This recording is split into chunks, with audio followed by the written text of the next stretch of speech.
नमस्कार, news state UP UK के digital platform में आप सभी का स्वागत है और मैं हूं आपके साथ आशिमा त्यागी। लेबनान के राजधानी बैरूत में इजरायली हमले में मारे गए हिजबुल्लाह चीफ नसरुल्लाह के समर्थन में अमेठी में हमने देखा था कि किस तरह से विरोध यहां पर जताया गया था। सड़कें बंद कर दी गई थी, दुकानें बंद कर दी गई थी। आज हम इसी मसले पर पूरी चर्चा करेंगे क्योंकि इस चर्चा का वजह ये रही है क्योंकि अब ऐसे लोगों पर शिकंजा कसना पुलिस ने शुरू कर दिया है। चर्चा में मेरे साथ अरुण शामिल होंगे और उनसे भी पूरा मसला समझने की कोशिश करेंगे, लेकिन अब तक आपको बता दें कि पुलिस ने कार्रवाई करते हुए 8 लोगों को गिरफ्तार किया है। क्या कुछ पूरा मामला है, जरा हम अरुण आपसे समझेंगे। देखिए, जब लेबनान के बैरूत में एक बड़े हमले में इसराइल की ओर से जो हिजबुल्लाह के एक बड़े कमांडर हैं नसरुल्लाह, उनको मार गिराया जाता है, तो इसके बाद पूरे दुनिया में एक देखिए जो फ़िलिस्तीन के समर्थक हैं, जो हिजबुल्लाह के समर्थक हैं, उन सभी के बीच में कहीं न कहीं लहर दौड़ जाती है, दुःख की लहर दौड़ जाती है, क्योंकि एक बड़ा नेता था, और ये बड़ा कहा जा नाम रहा है था कि जो इज़राइल का। मुस्लिम करे थे ये शिया से बिल्कुल रिलेटेड। और देखिए दुनिया भर में प्रदर्शन होते हैं, लिहाजा भारत में भी जो शिया पर्सनल लॉ बोर्ड है उनकी तरफ से एक प्रदर्शन का आह्वान किया जाता है। तो अमेठी में भी जो है प्रदर्शन आयोजित किया गया था, लेकिन पुलिस की जो कार्रवाई हुई है वो इसलिए हुई है क्योंकि धारा 144 लागू थी और बिना परमिशन के ये जो मार्च निकाला गया, ये पोस्टर्स निकाले गए और ये मार्च पूरा निकाला गया, ये आरोप ये है कि ये बिना परमिशन के हुआ, इसके लिए कोई परमिशन नहीं ली गई, जिसकी वजह से ये कार्रवाई की गई। और आपको बता दूं, सिर्फ उत्तर प्रदेश में के अमेठी में ही नहीं, उससे सटे सुल्तानपुर में भी जो है मार्च निकाला गया था और देश के कई हिस्सों में भी मार्च निकाला गया, जिसमें कश्मीर में हमने देखा किस तरह से महबूबा मुफ्ती जो अपनी पॉलिटिकल कैंपेन को ही कैंसिल कर देती हैं, हिजबुल्लाह के जो मारे गए कमांडर हैं उनके समर्थन में उनकी हत्या पर दुख शोक व्यक्त करते हुए वो अपनी पूरी रैली ही कैंसिल कर देती हैं। तो कहीं ना कहीं ये जो पूरा मामला था, ये हमने इसका जो विरोध प्रदर्शन, इसमें इजराइल के खिलाफ नारे लगाए गए, अमेरिका के खिलाफ नारे लगाए गए और बाद में जो पुलिस की ओर से कार्रवाई की गई, उसकी वजह मैंने जैसे कि बताया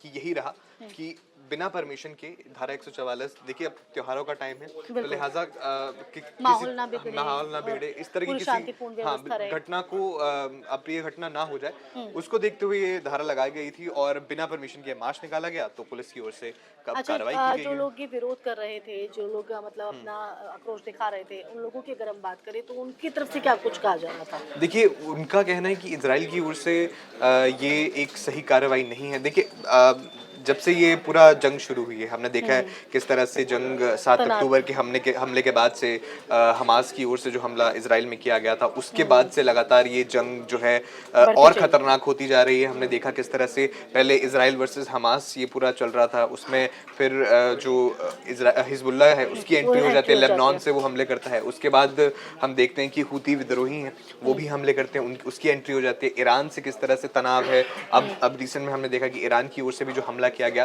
तो ये तनाव जो है लगातार बढ़ता जा रहा है और दुनिया भर में जितने भी मुस्लिम समुदाय के लोग हैं वो कहीं ना कहीं इजराइल के खिलाफ नजर आ रहे हैं। खासकर जब ये कमांडर मारा गया, तो उसके बाद जो शिया समुदाय है वो लगातार जो है इसके विरोध में, और हमने देखा कि विरोध का आह्वान किया गया था और वो जो है कश्मीर में उसका असर देखा।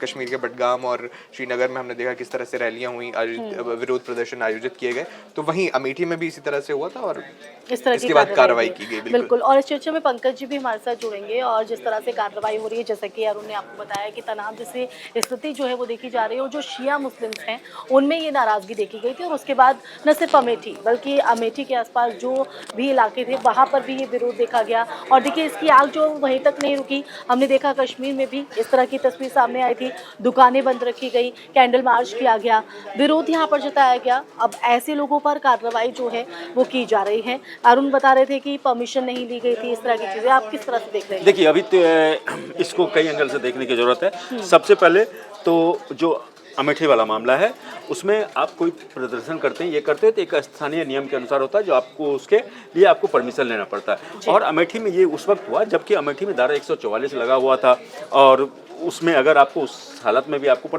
ये अगर निकालना था, विरोध प्रदर्शन करना था या शांति लिए बकायदा एक प्रदर्शन, जो तो रूल, आप एक हाँ। रूल होता है, रूल को फॉलो कर, उन्होंने रूल को फॉलो नहीं किया, इसमें उनको फिर मतलब गिरफ्तार किया गया, 8 लोगों को गिरफ्तार किया गया। अब इसमें ये देखने वाली बात है, जो जहाँ तक विरोध प्रदर्शन की बात है, तो इस मामले में भी जो हिजबुल्लाह का ये कमांडर था, ये शिया समुदाय से था, और आप जब इसको देखेंगे तो शिया और सुन्नी का भी इसमें आपको पेच कुछ नजर आ रहा है, ठीक है। क्योंकि हम अगर क्योंकि शिया सुन्नी की अगर आपने बात की, क्योंकि जिस तरह से नसरुल्लाह मारा गया, जिस तरह से ये कार्रवाई हुई है, उसके बाद कई ऐसे मुस्लिम देश हैं कि वो बटे हुए नजर आ रहे हैं, हाँ। जिसका जिक्र भी हुआ है, और कई ऐसे सुन्नी देश हैं जिन्होंने चुप्पी साधी है, कुछ नहीं कहा। तो ये देखिए, सबसे पहला बड़ी बात क्या है, जो फिलिस्तीन और इजराइल का जो मसला है, काफ़ी पुराना मसला है, और ये जो है सो फिलहाल सुलझता हुआ दिख भी नहीं रहा। तो इसलिए इजराइल ने अपने डिफेंस सिस्टम को, और चूंकि मुस्लिम कंट्रियों से वो घिरा हुआ है और शिया बाहुल्य इलाका हुआ है, तो उसने अपना डिफेंस सिस्टम उस तरह से किया हुआ है। ये जो इसकी शुरुआत हुई, ये इलाका पूरा शांत था, अचानक हमास के लड़ाके वहाँ घुसते हैं और वहाँ पे खून खराबा करते हैं और बंदी बना के आ जाते हैं। उसके बाद तो ये निश्चित तय था, जो आप एक बेंजामिन नेतन्याहू को आप एक या इजराइल के खिलाफ एक उकसावे की कार्रवाई कर रहे हैं। ये कार्रवाई उस समय कर रहे हैं जबकि इजराइल में बेंजामिन नेतन्याहू की कुर्सी खुद डोल रही थी। लेकिन अमेरिका में आग लगाओ, इस तरह के नारे भी मैंने पढ़ा हाँ, है कि मतलब हाँ, तो उसमें मैं उस पे आ रहा हूँ। तो क्या बेंजामिन नेतन्याहू की कुर्सी खतरे में थी? अब बेंजामिन नेतन्याहू को भी, चूंकि नेशनलिस्ट, इजराइल जो है एक छोटा सा कंट्री बहुत, लेकिन नेशनलिस्ट फीलिंग जो है सो वहाँ रहती है। अब वहाँ के लोगों को आपने अगवा कर लिया, उसको डायरेक्ट चैलेंज कर दिया, तो फिर नेतन्याहू को करना पड़ा। और चूंकि नेतन्याहू को मौके की नजाकत भी, अगर वो नहीं करते तो देश में उनका ही विरोध, वैसे भी उनका विरोध हो रहा था। तो उस भावनाओं को नेतन्याहू ने कैश किया और नेतन्याहू ने एग्रेसिवली हमास पे लगाम लगाने का किया। अब जब हमास के खिलाफ वो कार्रवाई करते हैं, तो हमास से जो आपका लेबनान में है हिजबुल्लाह इसमें कूद पड़ता है, एंट्री करता है, वो जबरदस्त रूप से हमास का समर्थन करता है। तो फिर सबसे पहले ईरान ने एक स्ट्रेटेजिकली सबसे पहले उसने हमास को खत्म किया। हमास को उसने खत्म मतलब कर चुका है, जैसी रिपोर्टें आ रही है। उसके बाद फिर उसने अपने सेकेंड फेज में उसने इस पे हिजबुल्लाह पे किया।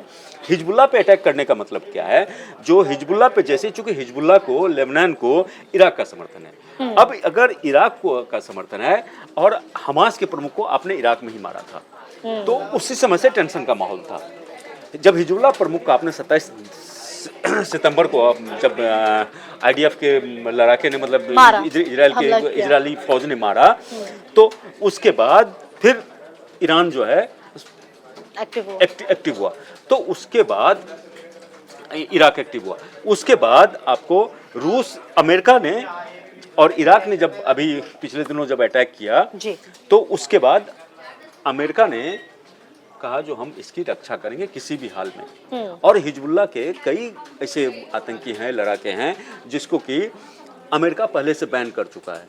जैसे नसरुल्लाह का दामाद था, तो नसरुल्लाह के दामाद को 2018 में ही जिसके की मारे जाने की खबर आ रही है अभी, तो उस पे 1 मिलियन डॉलर, उस पे $10 मिलियन उस पे पहले घोषित कर रखा था 2018 में ही। तो इस तरह से अब ये खबरें आ रही, जो इराक ने जो इजराइल के खिलाफ जो कार्रवाई शुरू किया है, तो वो कार्रवाई कैसे शुरू किया है, तो उसमें खबरें ये आ रही है, जो पुतिन और इसकी मुलाकात होती है खुमैनी की, उसके बाद ये आते इधर देखिए एक तरह के।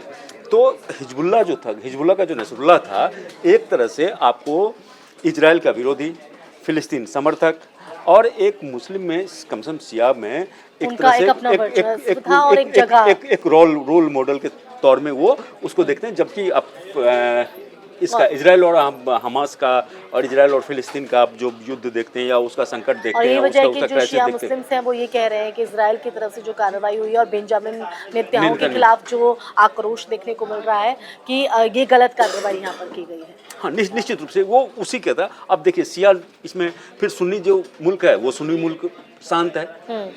सुन्नी मुल्क अगर इस तरह से रहता है तो सुन्नी मुल्क भी आता, तो वो नहीं आ रहा है। तो जो ये जो विरोध प्रदर्शन है, जैसे भारत में भी हमने देखा कई जगहों पे विरोध प्रदर्शन हुआ, जी। तो वो शिया समुदाय के जो लोग हैं वो सड़कों पे उतर के कर रहे हैं। ठीक है, आपको लेकिन अगर उत्तर प्रदेश के लिहाज से हम देखें तो हाँ, देखिए शांतिपूर्ण आपको प्रदर्शन का आपको अधिकार है, सब कुछ है, लेकिन उसका भी एक कायदे कानून है, पूरी प्रक्रिया रहती है। प्रक्रिया। अब जैसे आप अमेठी में आपने निकाला तो ठीक है, आपको निकालना था, आप उससे परमिशन लेते, अगर परमिशन मिल जाता। अब वो भी ऐसी स्थिति में जबकि ऑलरेडी वहाँ 144 धारा लगा हुआ है, तो वो नेचुरली आपके खिलाफ कार्रवाई होगी और उसमें कोई गैरकानूनी नहीं है। तो जाहिर तौर पर तो देखिए जिस तरह से कार्रवाई हुई है, अब तक 8 लोगों की गिरफ्तारी यहाँ पर हो चुकी है और हिजबुल्लाह के चीफ की जिस तरह से आतंकी उस हमले में मारे गए, इजरायली हमले में, उसके बाद कहीं ना कहीं जो है शिया समाज में इस वक्त नाराजगी देखने को मिल रही है और यही वजह है कि उत्तर प्रदेश के भी कई जिलों में कई जगहों पर इस तरह से नाराजगी दिखाई दी। अब ऐसे ही लोगों पर, क्योंकि जिन्होंने रूल फॉलो नहीं किया है, जिन्होंने जो नियम कायदों को दरकिनार किया है, उन पर ये कार्रवाई यहाँ पर की जा रही है। यहाँ पर विराम लगाएंगे इस टॉपिक पे, फिर हाजिर होंगे एक नए विषय के साथ। नमस्कार। न्यूज नेशन अब व्हाट्सएप पर खबरों के ताजा अपडेट के लिए न्यूज नेशन के इस QR कोड को स्कैन करें।